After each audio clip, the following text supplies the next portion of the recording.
But we came here, descended this place like bees. And we had a Sokajaka John with his kinanda. Odds. Yokarachonyo. Odds. Nyagoro. Odds. Kende mwagoni ombulu. Pibi wacho. Odds. Asiyo wacho. Odds. Okachi wacho. Odds. Karachonyo wacho. Odds. Odds. Kende mwagoni ombulu.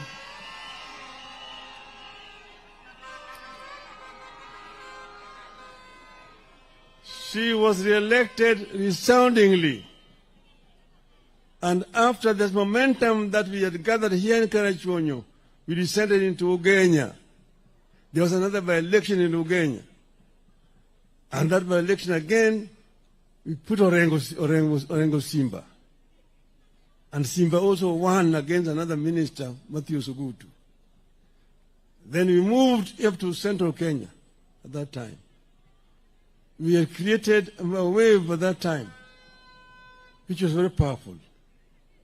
Phoebe did not let us down when she went to Parliament. She went to Parliament and continued to fight for the rights of Kenyans that we had all been talking about. Later on, we would join with Phoebe in 1992 in Ford, Kenya. And she became a member of Parliament for Karachuonyo once again. And we were there together up to 1997. Jaramogi died when we were together with Phoebe. And Phoebe was one of the people who actually held my hand at that time and asked me to forget what had happened and to move on. She was one of the people who consoled me at that very difficult time. So that's why I'm so happy today that the government of President Ruto has accepted to give Phoebe this kind of burial that she richly deserves. As a hero. As a hero.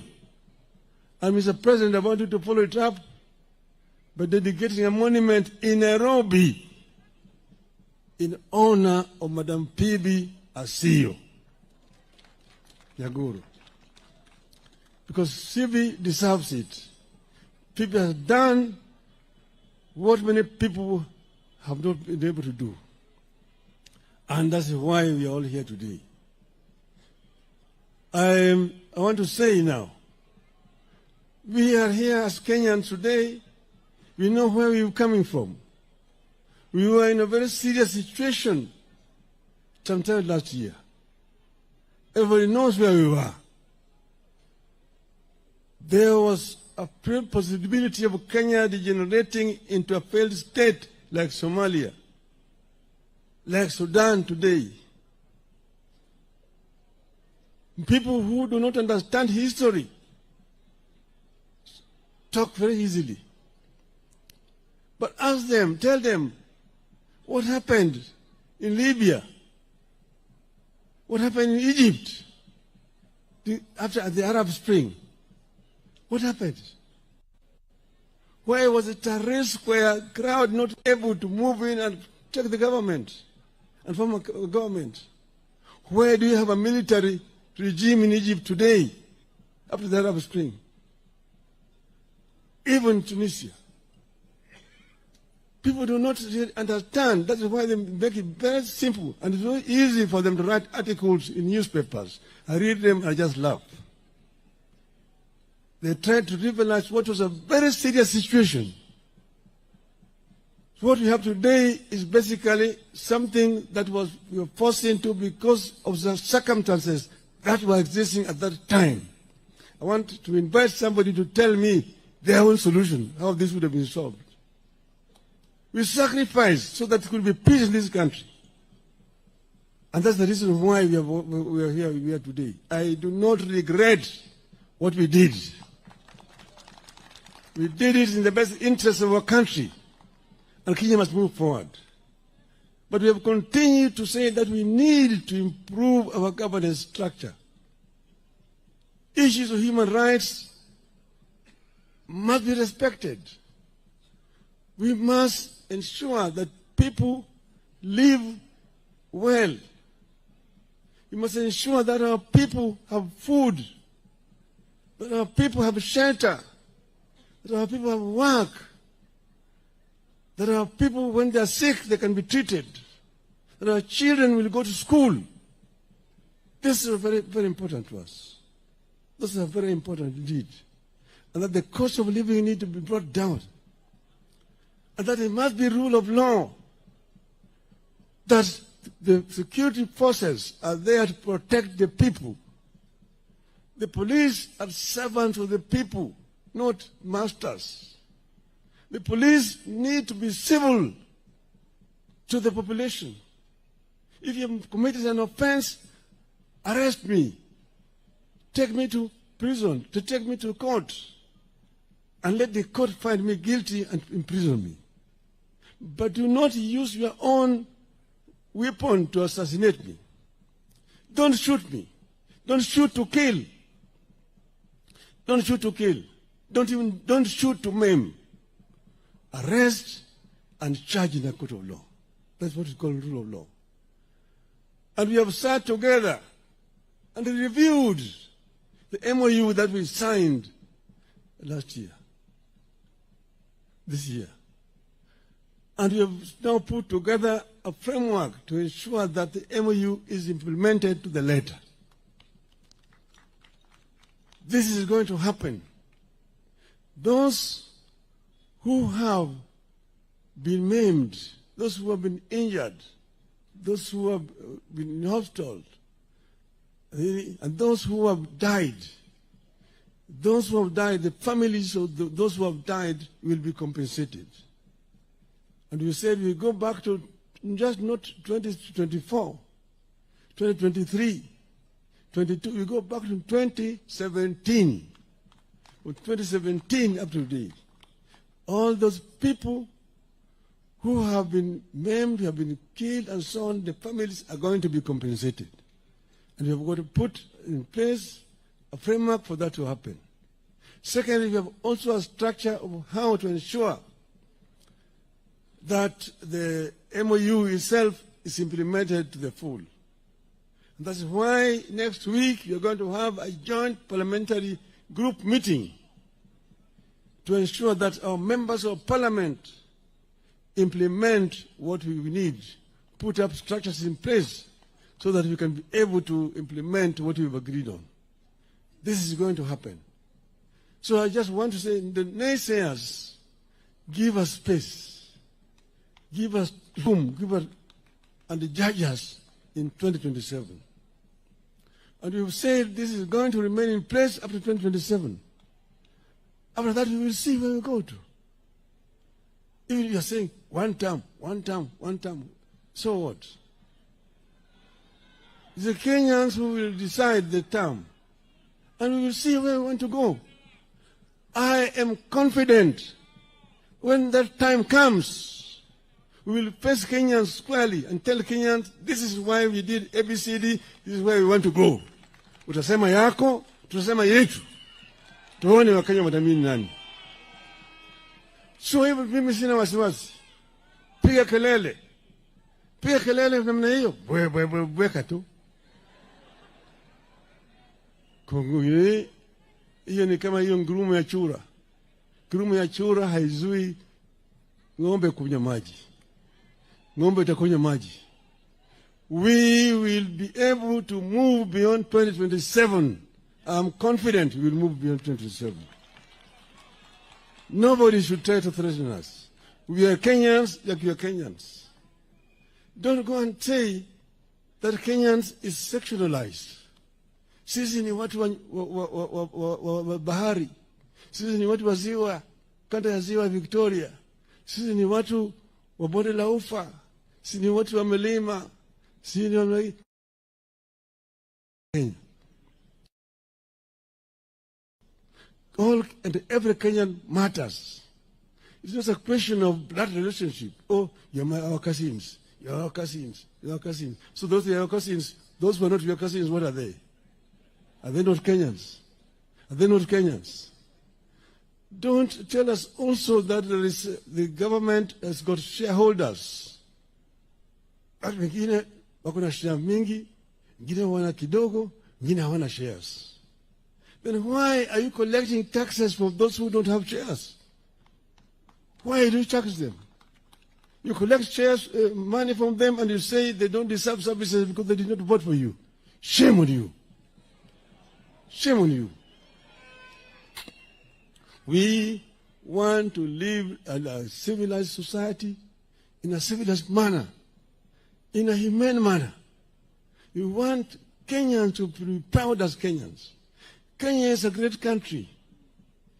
Kenya is a great country. Kenya can transition to a first world.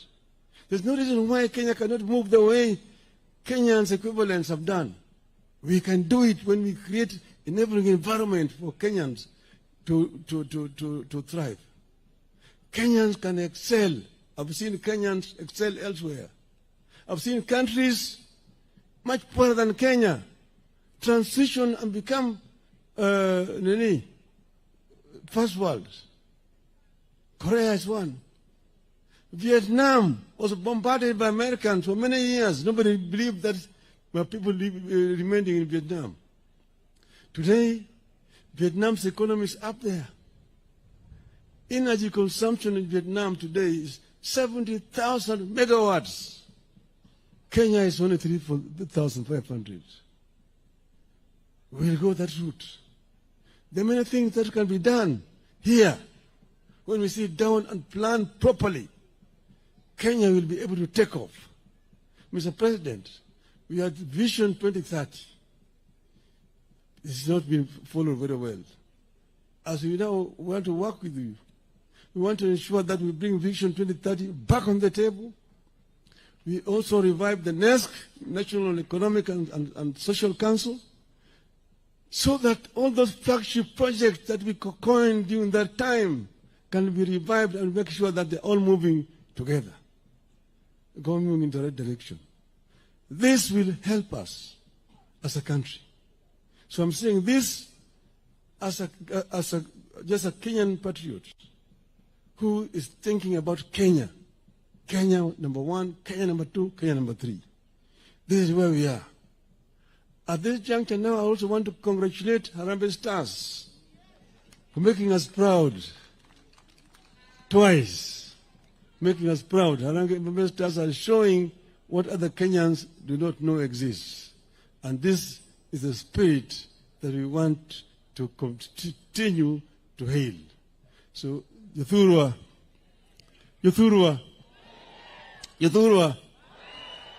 wako Nyagoro, Gimor. Nyagoro tiyo matek. Nyagoro tiyo matek ahinya. Omiyo nyaka koe gi sironyo. Otiyo matek kata kineno nyithindegi, ineno sisaka, ineno nyigegi duto te yawuotegi. Chana kagiki. Otingo malo. Dala kaka asiyo. Nechalo dala waka. Obiro kaeri, seje duto te ka aduong' asiyo ne nitie, kore gi Phoebe Nyagoro. Aduong' asiyo ne en ochung' motegno, osiro Phoebe go gitoke. Emomiyo kata yima dichuo ka chiegni malo kucha, wek bedo gi nyiego. Dhire. Konye. Yawuoyi mako kono ni dhako ni malo kucha ni ni dhako loya. Chang'ange ni kucha mako wekelo ni fitina ni chiegi chako na ni kewutho na kamacha. Mi dhako thuolo. Moni nyalo. Okumoni nyalo. Okumoni nyalo. Yuthuolo uye kamano. Uye kamano.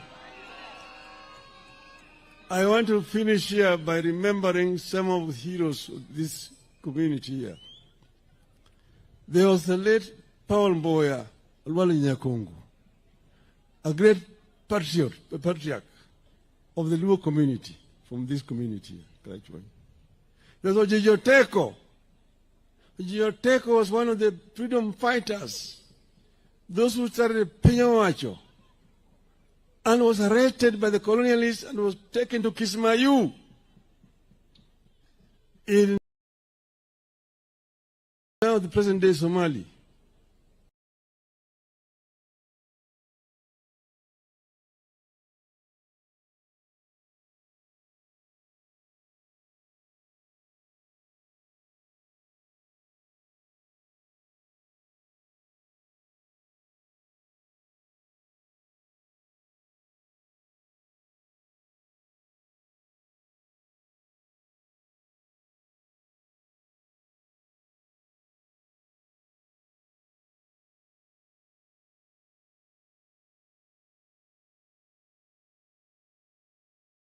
nyako ma otegno.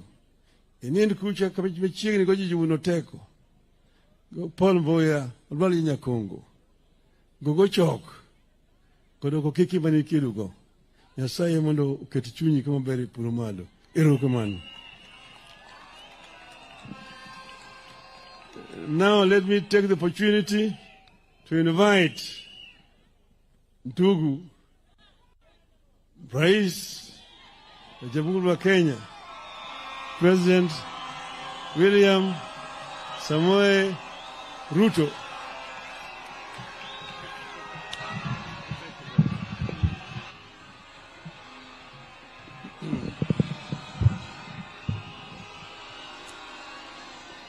Asante sana.